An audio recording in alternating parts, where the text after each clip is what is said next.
Pakistan Cricket Board finds itself in a huge mess, a mess that many Pakistan cricket's ardent fans and followers truly believe is their own doing. A little less than 2 years ago, things were different for the men in green. They were world #1 side.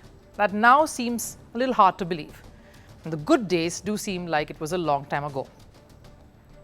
PCB is running out of options, and that's what it feels like at this point. So in a desperate attempt to shake things up, reset minds, get cricket back on track, and of course, win back fans who've gone missing in action, PCB chief Mohsin Naqvi has come up with a grand plan. That plan goes by the name Connection Camp.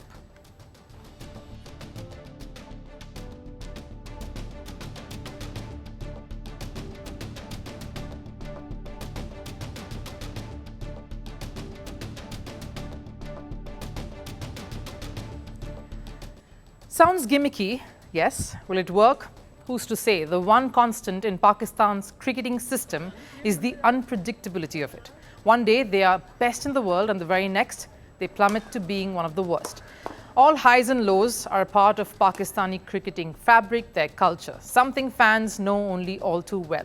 So what does the PCB want to achieve with this? They want a rejig, a fresh restart, a review meeting between the biggest stakeholders of this sport currently will meet.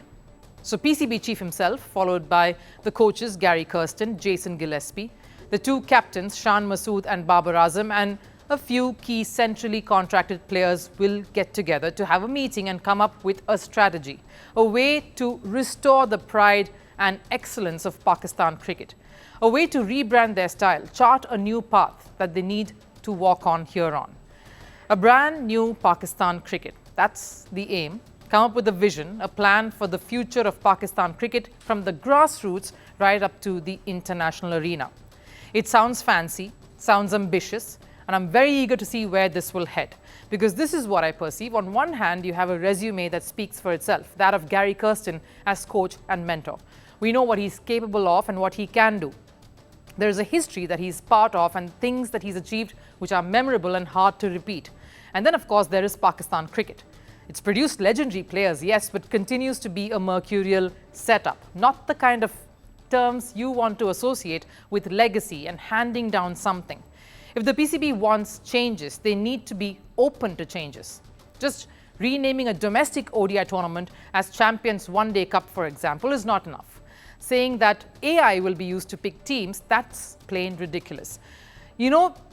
You of course know it, I know it, the die-hard Pakistan fans of course realize it too. It's just that PCB needs to wake up to this. PCB chief compares this connection camp to the one England had back in 2015, when the entire think tank wanted a fresh approach, a review. So they rebranded their style of cricket. We all were aware of it. We saw what happened thereafter. They went on to be the #1 ranked side, win the ODI World Cup in 2019, and of course followed that up with a T20 World Cup win in 2022. And it's ironical that Pakistan is choosing this moment to do the same, a review, right before they take on England. The Connection Camp is scheduled to take place on the 23rd of September, which is smack in the middle of their Champions One Day Cup tournament. Now here's the thing, Pakistan will also have to address the way cricket is handled, from grooming domestic talents, making sure they remain contracted to the national side instead of meandering to T20 leagues, curating a long-term vision, which means persisting with captains, persisting despite initial failures. Will the PCB be able to turn over a new leaf all of a sudden, embrace patience and employ a strategy for the long run? Here's a country that is about to host its first ICC event in a very long time. They want changes and they want those to happen overnight. Pakistan cricket bosses need to realize this will take a while coming because many issues are quite deep-rooted like we've been seeing. And if they need the system to reboot, they need to give that same system that much more time to do so. All I can say is I can't wait to see what will unfold post the 23rd of September.